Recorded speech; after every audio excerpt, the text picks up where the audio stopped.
Hello, wherever you are on the stupendous planet Earth, I wish you an enjoyable, happy day, or evening, or night, etc. I want to talk about one of DC Comics' most iconic characters. I believe he's 80 years old now. But hey, since he's an alien, if he was alive, I guess he wouldn't really be aging that slow. So you all know who I'm talking about. I'm talking about the so-called last son of Krypton, Kal-El, better known as Clark Kent, a.k.a. Superman, a.k.a. the Man of Tomorrow. My topics, I want to talk about the 52 version of Superman and the Crisis of Infinite Earth Superman, who I was reading about when he first was relaunched in the 1980s. After the Crisis of Infinite Earth, I jumped immediately on board when DC rewrote their universe. It was groundbreaking at the time. Now, every couple of years, they reinvent the universe. But in 1988 or whatever it was made, it was groundbreaking. I love that Superman because they scaled down his power somewhat. But you know how comic book goes. Over time, he became more and more powerful again. Originally, he was supposed to be the only Kryptonian, but you know how that goes. But at least they brought back the other Kryptonians like 2 decades later. So for a long time, he was special and he was unique. Now, a couple years ago, I guess about 10 years ago or so, DC relaunched itself again with the so-called New 52, where it had a new telling of all of its characters. As you all know, as you all aware, people rebuff the introduction of the New 52 because they was missing those characters from the post-crisis era.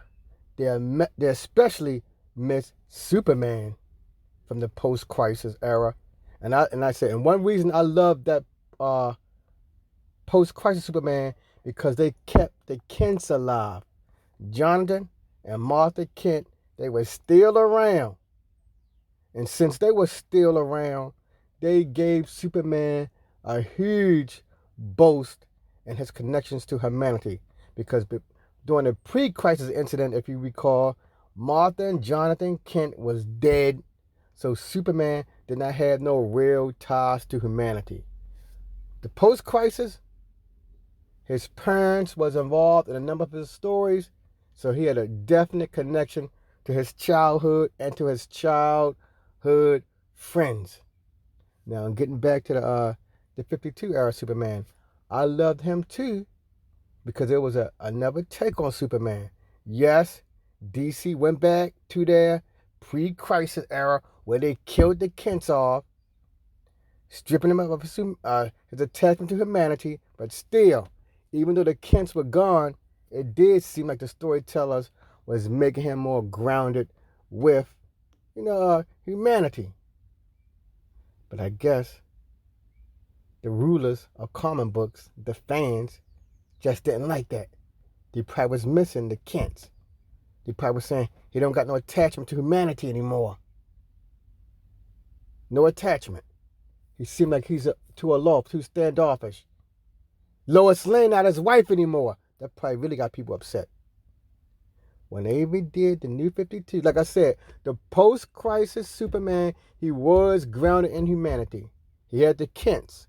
His wife was Lois Lane. So he really did not feel like an alien. But when they made that 52, the Kents was gone, and people really got into an uproar when he was no longer married to Lois Lane. So that turned a lot of people off. So, since comic books is just a business, they said, let's kill him. Let's kill the New 52 era Superman. Let's bring back the Superman from the post-crisis that everybody loved because he was grounded to humanity. He was grounded to the Kents. He was grounded to Lois Lane. And he was even grounded to Bruce Wayne, the Batman.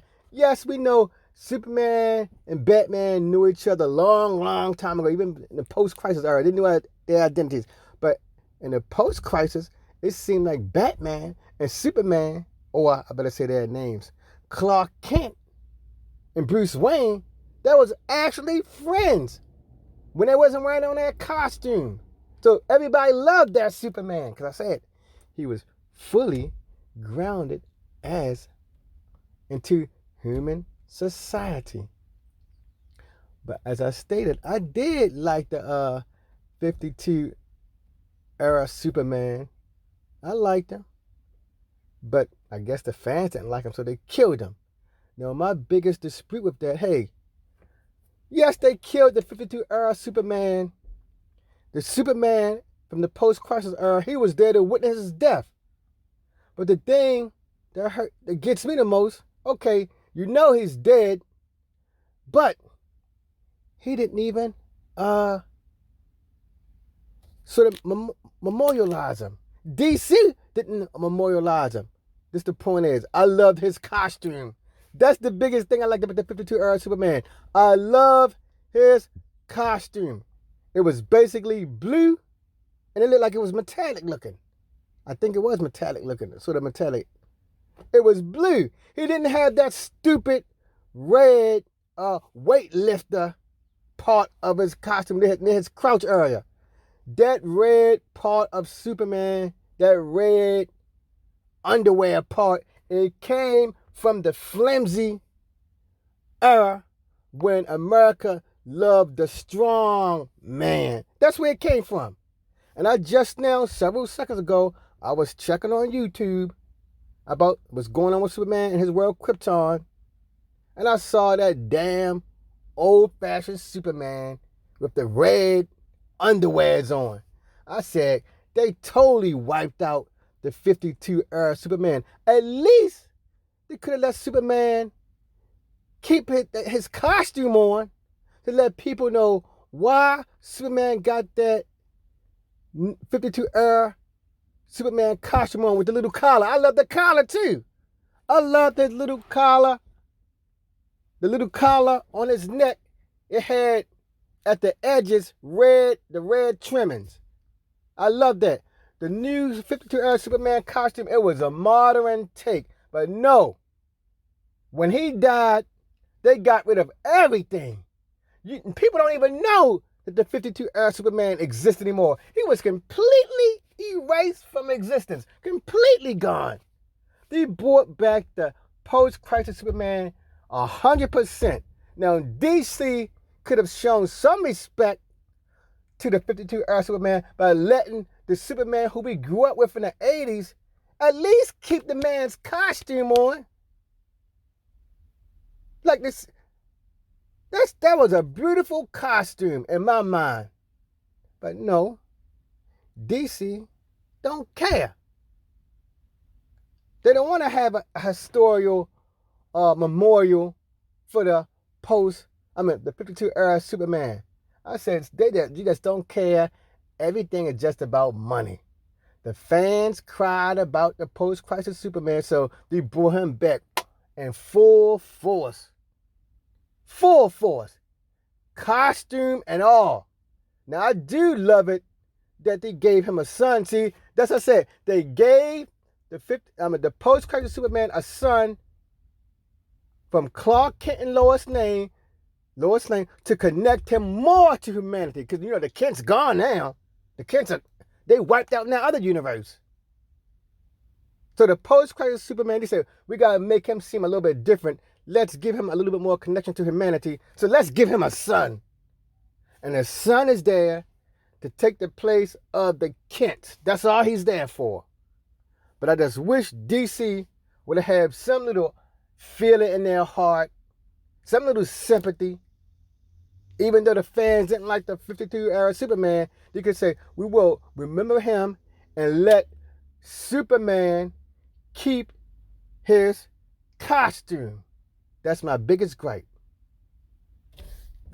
And you know, in real life, we do find ways to memorize people. We either wear their necklace, we wear their watch on, we wear something to remember them.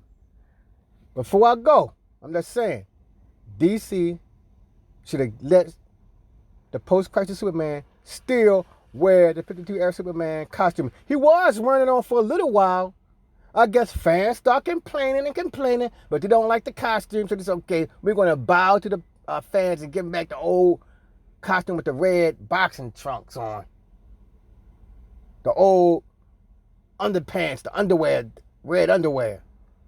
All right, so that's it for me. If you like my discussion about DC disrespect of the 52 era Superman, give me a thumbs up. If you got any comments to add about what you like or what you did not like about the 52 era Superman, give your comments. If you want to share this on a social media platform, be my guest and share it. Have a wonderful day. Until next time.